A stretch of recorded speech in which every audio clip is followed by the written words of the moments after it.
आप सभी को नमस्कार। मैं डॉक्टर पुनीत कुमार राय आज आप लोगों के समक्ष नाथ साहित्य पर चर्चा करूंगा। नाथ साहित्य पर चर्चा करने से पूर्व हम लोग नाथ पंथ क्या है, नाथ पंथ का उदय कब हुआ, नाथ पंथ का प्रवर्तक कौन है, नाथ पंथ का काल कब क्या है, नाथ पंथ का क्षेत्र कहाँ कहाँ था इत्यादि की चर्चा करेंगे। नाथ पंथ का उदय बौद्धों की जो वामाचारी साधना थी उसकी प्रक्रिया में हुआ। विद्वानों का एक वर्ग नाथ पंथ को सिद्धों की परंपरा से जोड़ता है, तो दूसरा वर्ग नाथ पंथ को एक स्वतंत्र परंपरा के रूप में, एक स्वतंत्र साधना पद्धति के रूप में देखता है। आचार्य शुक्ल नाथों को सिद्धों की परंपरा से, वज्रयानी सिद्धों की परंपरा से जोड़ते हैं। नाथ पंथ का जो उदय है, जो नाथ पंथ की साधना है, वह शैव मत और पतंजलि का जो हठ योग है, दोनों के मेल से निर्मित होता है। इस परंपरा में शिव को आदिनाथ कहा गया है और इस परंपरा के, इस साधना पद्धति के, इस मार्ग के जो पुरस्कर्ता प्रवर्तक माने गए हैं वह गुरु गोरक्षनाथ माने गए हैं। सिद्धों की जो महासुखवादी पंचमकार साधना थी उसको नकार करके नाथों ने इंद्रिय निग्रह, शुचिता को अपनाते हुए अपना साधना मार्ग चलाया। इस साधना मार्ग को अवधूत मार्ग, सिद्ध मत, सिद्ध मार्ग भी कहा जाता है। ये नाथ योगी अपने कान छिदवा करके उसमें स्फटिक के बड़े बड़े कुंडल पहनते थे, इस नाते इन्हें कनफटा योगी भी कहते हैं। इसके अतिरिक्त दर्शन धारण करने के कारण इन नाथों को दर्शनी साधु भी कहा जाता है। नाथों का जो समय है वह 8वीं से 14वीं सदी तक माना जाता है और इनका जो क्षेत्र है वह उत्तरी भारत और पश्चिमी भारत है। उधर राजस्थान, पंजाब, हरियाणा, हिमाचल इत्यादि क्षेत्र में, महाराष्ट्र तक इनका प्रभाव दिखाई पड़ता है और महाराष्ट्र ही नहीं, अब अफगानिस्तान तक इनके प्रभाव को देखा जा सकता है। गोरखपुर नाथ संप्रदाय का जो है प्रधान केंद्र है। नाथ का जो अर्थ है वह स्वामी है, रक्षक है, आराध्य है। नाथों की संख्या 9 मानी गई है। इनके नाम हैं आदिनाथ, मत्स्येंद्रनाथ, गोरक्षनाथ, जालंधरनाथ, चरपटीनाथ, चौरंगीनाथ, भर्तहरिनाथ, गोपीचंदनाथ। नाथ परंपरा में जो नाथ योगी थे उसमें से कई योगियों की गणना सिद्धों में भी होती है। नाथ परंपरा में गुरु गोरक्षनाथ का सबसे महत्वपूर्ण स्थान है। गुरु गोरक्षनाथ को शिव स्वरूप माना गया है। इनके काल को लेकर के विद्वानों में मतभेद है। राहुल सांकृत्यायन, आचार्य हजारी प्रसाद द्विवेदी इन्हें 10वीं सदी का मानते हैं, तो आचार्य रामचंद्र शुक्ल इन्हें पृथ्वीराज के समय का मानते हैं। कुछ लोग इन्हें पंजाब का मानते हैं, कुछ लोग इन्हें दक्षिण भारत का मानते हैं, कुछ लोग इन्हें नेपाल का मानते हैं। सामान्यतः इन्हें कांगड़ा निवासी माना जाता है। गुरु गोरक्षनाथ का जो जन्म है, जो जीवन है, उसके बारे में पर्याप्त जानकारी नहीं मिलती और जो जानकारी है उसको लेकर के भी विद्वानों में मतभेद है। लेकिन गुरु गोरक्षनाथ अपने समय के एक महत्वपूर्ण धार्मिक नेता थे, एक महत्वपूर्ण धर्मगुरु थे। आचार्य हजारी प्रसाद द्विवेदी उन्हें शंकराचार्य के बाद सबसे प्रभावशाली और महिमान्वित धर्मगुरु मानते हैं। वह मानते हैं कि भक्ति आंदोलन के पूर्व गुरु गोरक्षनाथ का जो नाथ मत है वह सबसे शक्तिशाली धार्मिक आंदोलन था। उनका मानना है कि गुरु गोरक्षनाथ अपने समय के सबसे प्रभावशाली नेता थे। गुरु गोरक्षनाथ के जो गुरु थे वह मत्स्येंद्रनाथ थे। मत्स्येंद्रनाथ के बारे में एक किंवदंती प्रचलित है कि मत्स्येंद्रनाथ साधना के लिए कदली देश एक बार गए, जिसे स्त्री देश भी कहा जाता है। इसे कुछ लोग वर्तमान नेपाल का जो क्षेत्र है उसे मानते हैं। वहाँ वह विषय वासना में फंस गए। अब इधर गुरु गोरक्षनाथ अपने गुरु को ढूंढते हुए कदली देश जाते हैं और उन्हें वहाँ दिखाई पड़ता है कि उनके गुरु तो विषय वासना में, भोग विलास में फंसे हुए हैं, साधना के मार्ग से च्युत हो चुके हैं, विरक्त हो चुके हैं। तो गुरु गोरक्षनाथ अपने गुरु को प्रबोधन देते हैं, उन्हें उनका उद्धार करते हैं, उन्हें पुनः धर्म मार्ग पर, साधना के मार्ग पर लाते हैं। तभी से यह कहावत चल पड़ी, जाग मछंदर गोरख आया। गोरख की जो रचनाएं हैं उनको लेकर के भी विद्वानों में मतभेद है। गोरख के द्वारा रचे हुए ढेर सारे ग्रंथ बतलाए जाते हैं। गोरख वाणी पर काम करने वाले जो सबसे प्रमुख विद्वान हैं पीताम्बर दत्त बड़तवाल, उन्होंने गोरख बानी का संपादन किया है। गोरख बानी में वह 40 रचनाओं को संग्रहित किए हैं और इसमें प्रथम जो 14 रचनाएं हैं उन्हें वह प्रामाणिक मानते हैं।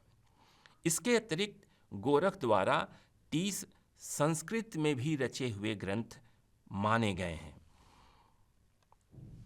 गोरख बानी में संकलित जो गोरख की 40 रचनाएं हैं वो इस प्रकार हैं: शब्दी, पद, शिक्षा दर्शन, नैर्व्य बोध, प्राण शांकली, आत्मबोध, अभय यात्रा योग, 15 तिथि, सप्रखर, महेंद्र गोरख बोध, रोमावली, ज्ञान तिलक, ज्ञान चौतीसा, पंचमात्रा, गोरख गणेश गोष्ठी, गोरख दत्त गोष्ठी, महादेव गोरख गुष्ट, शिष्ट पुराण, अष्ट पारछया, खांडी वाणी, गोरख शतक, अष्टचक्र,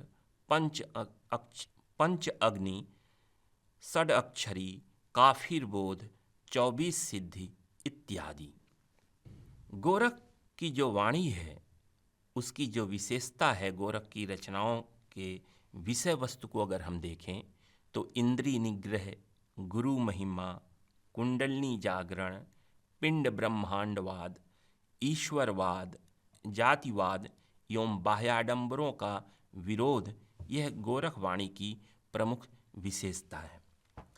इनकी रचनाओं के या इनकी वाणी के कुछ नमूने हम देख सकते हैं, जैसे अंजन माहि निरंजन भेट्या, तिल मुख भेट्या तेलम, मूरत माहि अमूरत परस्या, भया निरंतर खेलम, हसिबा खेलिबा रहिबा रंग, काम क्रोध न करिबा संग, हसिबा खेलिबा गाइबा गीत, दृढ़ कर राखी आपनो चीत, हसिबा खेलिबा धरिबा ध्यान, अहिनिस कथिबा ब्रह्म ज्ञान, आऊं नहीं जाऊं निरंजन नाथ की दुहाई, पेंड ब्रह्मंड खोजता अमहे सब सिद्धि पाई, काया गढ़ी भीतर 9 लख खाई, 10वें द्वारी अवधू ताली लाई, काया गढ़ भीतरी देव देहुरा काशी, सहज सुभाई मिले अविनाशी। गोरख की इन वाणियों के कुछ नमूनों को देखते हुए हम पाते हैं कि किस तरह से गोरख इंद्रिय संयम पर, चारित्रिक दृढ़ता पर जोर दे रहे हैं, माया मोह से, सांसारिकता से दूर रहने की बात कर रहे हैं, और उनके यहाँ किस तरह से योग साधना की जो विभिन्न स्थितियाँ हैं, जो विभिन्न पद्धतियाँ हैं, जो षटचक्र इत्यादि है, उसका दर्शन या उसका वर्णन भी मिलता है। गुरु गोरक्षनाथ का मूल्यांकन करते हुए डॉक्टर रामकुमार वर्मा लिखते हैं कि गुरु गोरक्षनाथ ने नाथ संप्रदाय को जो रूप दिया है वह भारतीय मनोवृत्ति के सर्वथा अनुकूल सिद्ध हुआ है। उसमें जहाँ एक ओर ईश्वरवाद की निश्चित धारणा उपस्थित की गई, वहीं दूसरी ओर विकृत करने वाली समस्त परंपरागत रूढ़ियों पर आघात भी किया गया। जीवन को अधिक से अधिक संयत और सदाचार के अनुशासन में रखकर आध्यात्मिक अनुभूतियों के लिए सहज मार्ग की व्याख्या करने का शक्तिशाली प्रयोग गोरख ने किया। नाथ पंथ में गुरु गोरक्षनाथ के बाद जो अन्य कवियों के नाम आते हैं, उनमें चौरंगी नाथ, गोपीचंद, चुणकर नाथ, भरथरी, जलंधरी पाव आदि प्रसिद्ध हैं। नाथ साहित्य की जो विशेषताएं हैं, वही विशेषताएं अन्य कवियों में भी दिखाई पड़ती हैं, जो गुरु गोरक्षनाथ के यहाँ हमें दिखाई पड़ता है। इंद्रिय निग्रह है, अंतःसाधना है, पिंड ब्रह्मांडवाद है, गुरु महिमा है, पोथी, पुरोहित, व्रत, तीर्थ, जाति पात का विरोध, ये सारी बातें जो गुरु गोरक्षनाथ के यहाँ दिखाई पड़ती हैं, बाकी अन्य नाथ कवियों के यहाँ भी यही बातें दिखाई पड़ती हैं। नाथ साहित्य है या नाथ संप्रदाय है, इसको प्रकाश में लाने का जो काम किया, उन विद्वानों में जो प्रमुख नाम हैं उसे भी मैं आप लोगों के साथ साझा करना चाहूँगा। सबसे महत्वपूर्ण काम अगर माना जाए, जो शुरुआती महत्वपूर्ण काम है, वह है G.W. ब्रिग्स, जिनकी किताब है गोरखनाथ एंड कनफता योगीज। उसके बाद हजारी प्रसाद द्विवेदी की किताब है नाथ संप्रदाय। पीताम्बर दत्त बर्तवाल की मैंने चर्चा किया ही, गोरखबानी के रूप में वह गोरख की रचनाओं का संपादन करते हैं। इसके अतिरिक्त रांगे राघव की किताब है गोरक्षनाथ और उनका युग। नागेंद्र नाथ उपाध्याय की एक किताब है नाथ संप्रदाय के परिप्रेक्ष्य में। अब हम नाथ साहित्य की भाषा पर आते हैं। नाथ साहित्य की भाषा को जब हम देखते हैं तो सबसे महत्वपूर्ण चीज़ जो हमें दिखाई पड़ती है वह है नाथों द्वारा जनभाषा का प्रयोग। नाथों की जो भाषा है वह अपभ्रंश मिश्रित देश भाषा है, और अपभ्रंश जो है वह नागर अपभ्रंश या ब्रज, खड़ी बोली, राजस्थानी मिश्रित भाषा है, और इसे आचार्य शुक्ल ने सधुक्कड़ी भाषा कहा है। कहने का मतलब ये है कि नाथों की भाषा में कई भाषाओं का मेल था, कई बोलियों का मेल था। इस नाते आचार्य शुक्ल ने उसे सधुक्कड़ी भाषा कहा है। परवर्ती काल में यह सधुक्कड़ी भाषा हमें बड़े प्रखर रूप में कबीर के यहाँ मिलती है। सिद्धों की तरह नाथों ने भी कूट भाषा का, जिसे हम संध्या भाषा कह सकते हैं, का प्रयोग किया है। जैसे अंजन माहि निरंजन भेट्या, तिल मुख भेट्या तेलम, अर्थात जैसे तिल के भीतर तेल रहता है, उसी तरह से अंजन यानी माया के भीतर रहते हुए निरंजन अर्थात ईश्वर को भी पाया जा सकता है। नाथों की जो उलट बांसियां हैं उसमें साधनात्मक रहस्यवाद उनका जो है, उसमें जो षटचक्र, कुंडलनी जागरण, इड़ा पिंगला, अनहदनाद, उल्टा कुआं इत्यादि जो योग साधना की स्थितियां हैं उसका वर्णन मिलता है। एक उदाहरण द्रष्टव्य है, गगन मंडल में ऊंधा कुआं, तहाँ अमृत का बासा, सगुरा होई सो भरी भरी पीवे, निगुरा जाई पियासा। नाथ साहित्य अपने परिवर्ती साहित्य को कैसे प्रभावित करता है, इसके ऊपर जब हम विचार करते हैं तो पाते हैं कि नाथ जो हैं वह सिद्धों और संतों के बीच की कड़ी के रूप में है। नाथ साहित्य का बहुत कुछ हमें संत साहित्य में दिखाई पड़ता है, चाहे वो भाषा के स्तर पे हो, चाहे वह विषय वस्तु या भाव संवेदना के स्तर पर हो, चाहे वह शैली के स्तर पर हो। ये प्रभाव को हम कई रूपों में देख सकते हैं।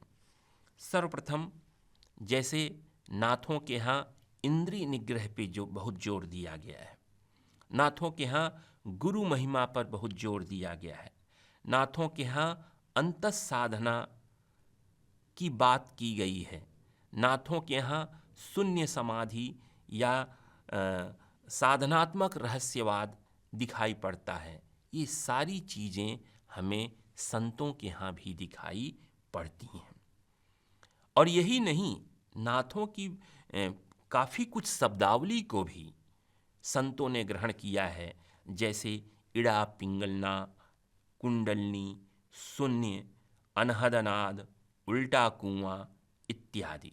ये सारी शब्दावली नाथों के यहाँ जो है वही संतों के यहाँ, कबीर के यहाँ भी दिखाई पड़ती है।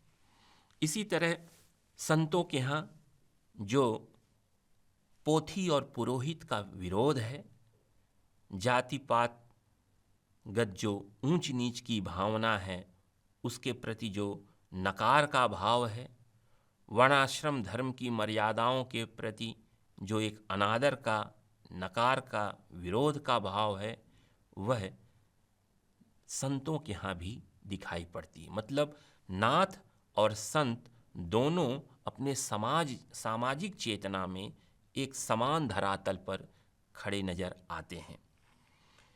उसी तरह से नाथों की जो उलट बांसियां हैं, जो कूट भाषा है, जो लोक विरुद्ध जीवन स्थितियों को व्यक्त करती हुई लोक विरुद्ध जीवन स्थितियों को व्यक्त करती हुई जो उनकी वाणियाँ हैं, वह हमें संत काव्य में भी दिखाई पड़ती हैं। कबीर की उलटवासियों को सहज रूप से देखा जा सकता है। इन उलटवासियों का जो पूर्व रूप है वह हमें नाथों में दिखाई पड़ता है। नाथों की जो योग साधना है, उस योग साधना को हम जायसी के पद्मावत में भी देख सकते हैं। सिंघल द्वीप के वर्णन में जायसी नाथों की जो योग साधना परक चीज़ें हैं, उनके कई संदर्भ, कई संकेत हमें वहाँ दिखाई पड़ते हैं। कहने का मतलब यह है कि नाथ साहित्य का परवर्ती साहित्य पे एक गहरा असर पड़ा।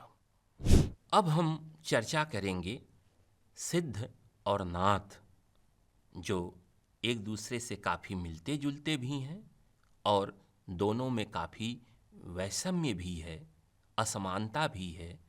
तो उनके बीच क्या समानता है और क्या असमानता है, इसके ऊपर हम लोग चर्चा करेंगे।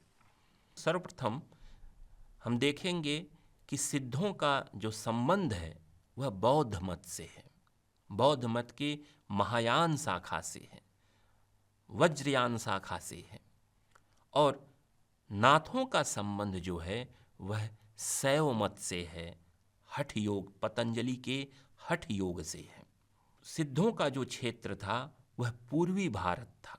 नाथों का जो क्षेत्र है वह उत्तरी और पश्चिमी भारत है।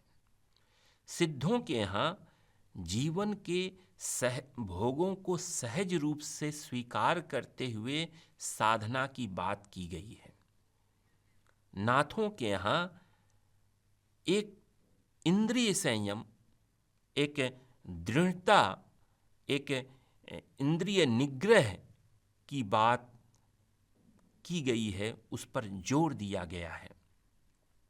इसी नाते गणपत चंद्र गुप्त ने कहा है कि सिद्धों का जो साधना मार्ग था, सिद्धों का जो मार्ग था वह वासना प्रधान था और नाथों का मार्ग जो था वह साधना प्रधान था।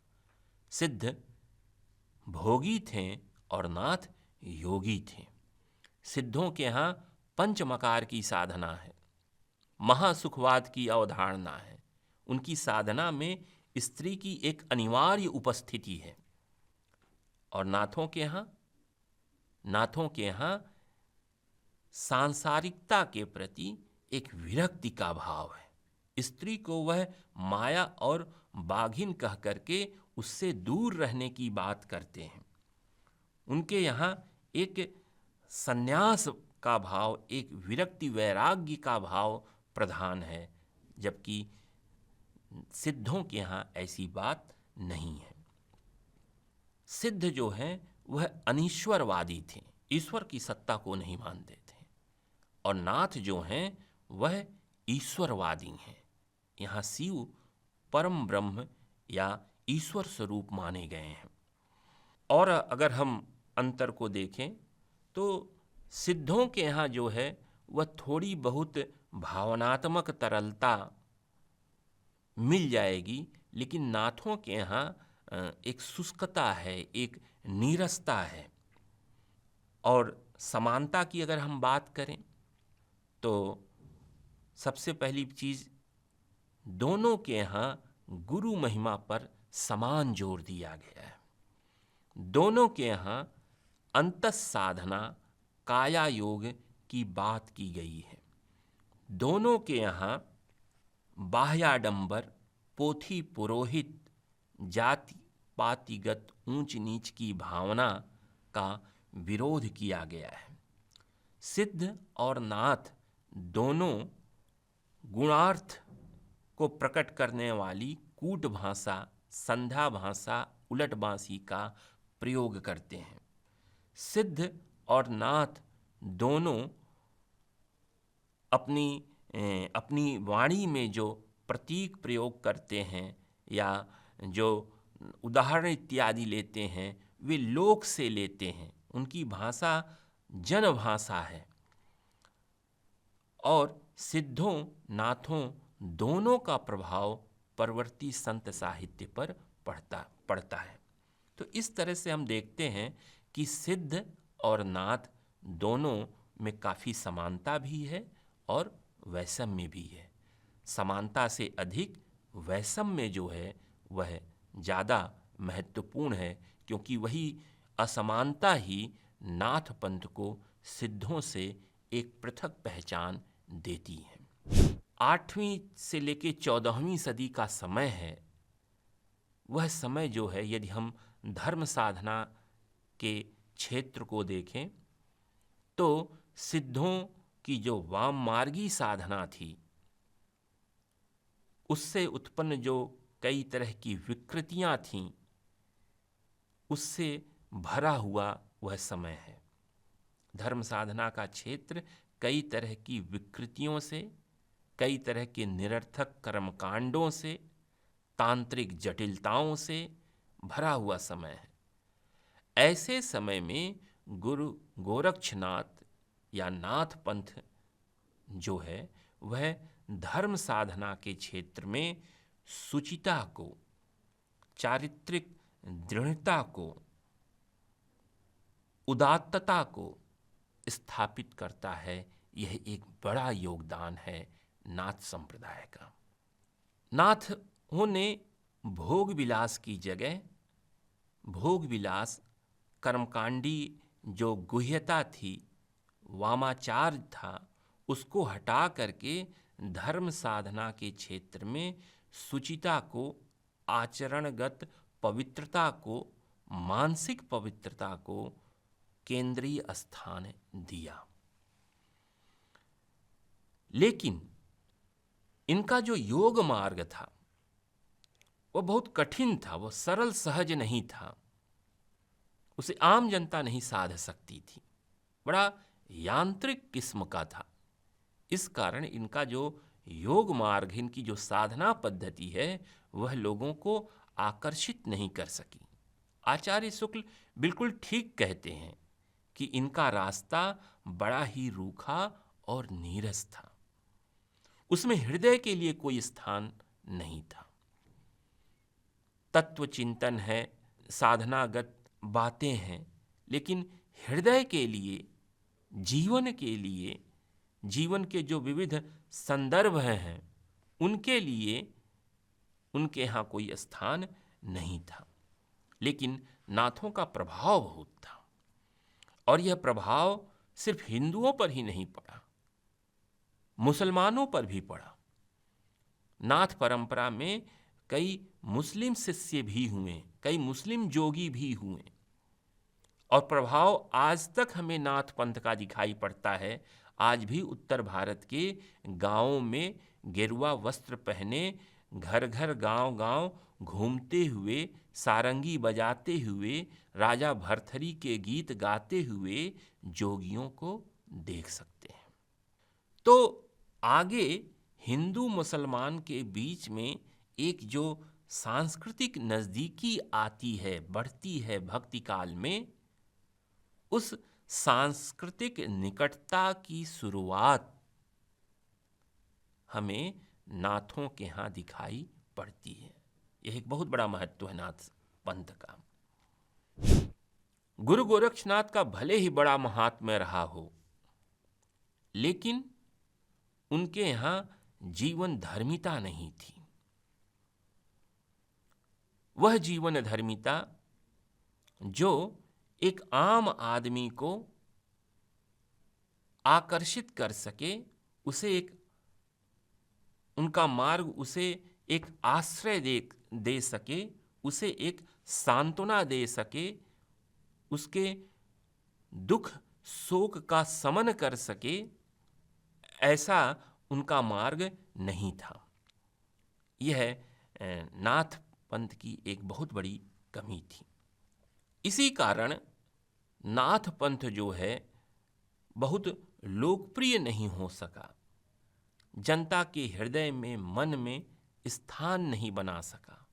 जनता का नाथ साधुओं के प्रति, योगियों के प्रति श्रद्धा तो थी, लेकिन उसे व्यवहारिक जीवन में आम जनता नाथ पंथ को अपने व्यवहारिक जीवन में उतार नहीं सकी। नाथ पंथ का मूल्यांकन करते हुए आचार्य हजारी प्रसाद द्विवेदी ने बिल्कुल ठीक लिखा है।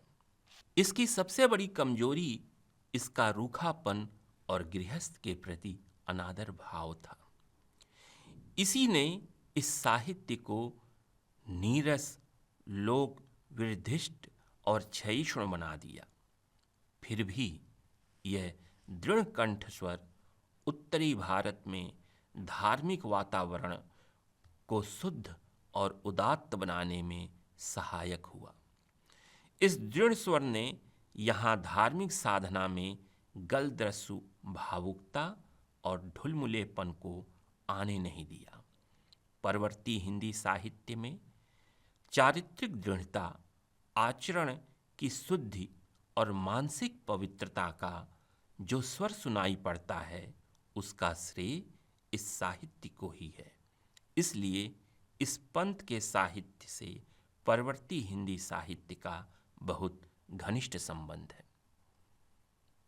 यह आचार्य हजारी प्रसाद द्विवेदी मूल्यांकन करते हैं। तो इस प्रकार इस इकाई में हमने नाथ पंथ का परिचय, प्रमुख नाथ गुरु गोरक्षनाथ, नाथ साहित्य की विशेषताएं, नाथ साहित्य, नाथ पंथ और सिद्धों का जो मार्ग है, दोनों में समानता और असमानता क्या रही है, परवर्ती साहित्य पे नाथों का प्रभाव क्या पड़ा और नाथों का महत्व क्या था, उनकी सीमाएं क्या थीं, उसको देखा।